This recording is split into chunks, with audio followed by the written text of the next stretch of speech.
क्या आप लोगों को पता है कि क्यों हमेशा पाकिस्तानी स्टूडेंट स्ट्रगल करते हैं जब बात आती है फॉरेन में एजुकेशन लेने की? My name is Sameer and I did my bachelors from Dublin Ireland. Currently I am working in a big four firm. जब मैं अपनी बैचलर्स करने के लिए बाहर आया था, मैं अपनी सेल्फ फंडेड पे आया था। मेरे फादर ने सारे एक्सपेंसेस उठाए थे। मैं जब पाकिस्तान में तैयारी कर रहा था अपने बाहर जाने की 2021 में, मुझे एक मेरे दिमाग में ख्याल भी नहीं आया कि मैं किसी से लोन ले सकता हूँ और कोई फाइनेंस कर सकता है मेरे पेरेंट्स के अलावा, क्योंकि ये पाकिस्तान में है ही नहीं common. You guys relate this. जब मैं पाकिस्तान से बाहर आया, जब मैं यहाँ आया, मैं डिफरेंट स्टूडेंट्स से मिला, डिफरेंट नेशनलिटीज़ के स्टूडेंट्स से मिला, मुझे पता चला कि ये जितने भी स्टूडेंट्स यहाँ पे आए हैं, either they came on a structured loan policy which provided by there government, और या ये प्राइवेट इंस्टीट्यूट से लोन लेके आए हैं which is long term loan and they will pay back after finishing their bachelors और master whatever they are doing. मैं बहुत हैरान हुआ इस चीज़ से और मैंने सर्च किया पाकिस्तान में कि ऐसी कोई लोन फैसिलिटी है कि नहीं।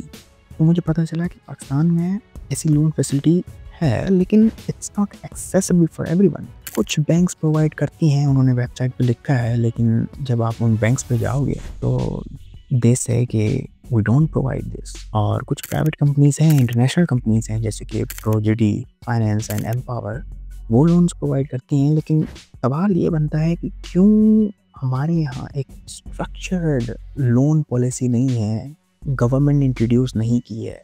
मेन तो सवाल ये है, क्या ये जायज़ है एक कंट्री जहाँ 60% population is youth, they are below the age of 30, वहाँ पे हमारे यहाँ की एक स्ट्रक्चर्ड लोन पॉलिसी नहीं है। चलिए इसको डिफरेंट पर्सपेक्टिव से देखते हैं। सपोज़ अगर आज मेरे पास एक गवर्नमेंट फंडेड लोन होता और जो भी मैं अर्निंग्स यहाँ पे कर रहा हूँ वो मैं उनकी इंस्टॉलमेंट फॉर करेंसी से पे कर रहा होता, तो अगर ऐसा देखा जाए तो मैं रेमिटेंस भेज रहा होता पाकिस्तान। तो ये एक विन विन सिचुएशन होती, यहाँ पे मैं एक स्टूडेंट लोन लेके आता और यहाँ पे मैं अपनी स्टडीज़ ख़त्म करता और वही पैसे जो मैं वापस जो लाया था, जो आउटफ्लो हुआ फॉरेन करेंसी का हमारे कंट्री से, वो इनफ्लो होता through my earnings which I am earning right now. तो मुझे लगता है कि हमारी गवर्नमेंट को इस पे सोचना चाहिए कि और हमें भी जो है एक जो स्टूडेंट्स बाहर जाते हैं उनके थ्रू भी ये अर्निंग कर सकते हैं रेमिटेंस की, सिर्फ वर्किंग प्रोफेशनल्स नहीं।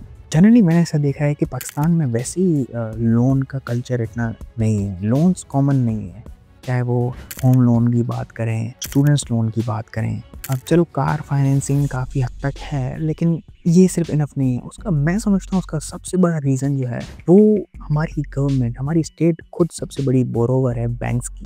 जो भी बैंक्स के पास डिपॉजिटर्स का पैसा आता है वो हमारी स्टेट ही बोरो करके चली जाती है, क्योंकि उनको अपनी बजट में डेफिसिट को कवर करना पड़ता है। तो बैंक्स के पास इतना पैसा बचता ही नहीं है। और अदर साइड बैंक्स भी काफ़ी सिक्योर हो जाते हैं क्योंकि वो सारा पैसा गवर्नमेंट ही लेके जा रही है। तो it really needs to be change now. I know I may sound too optimistic,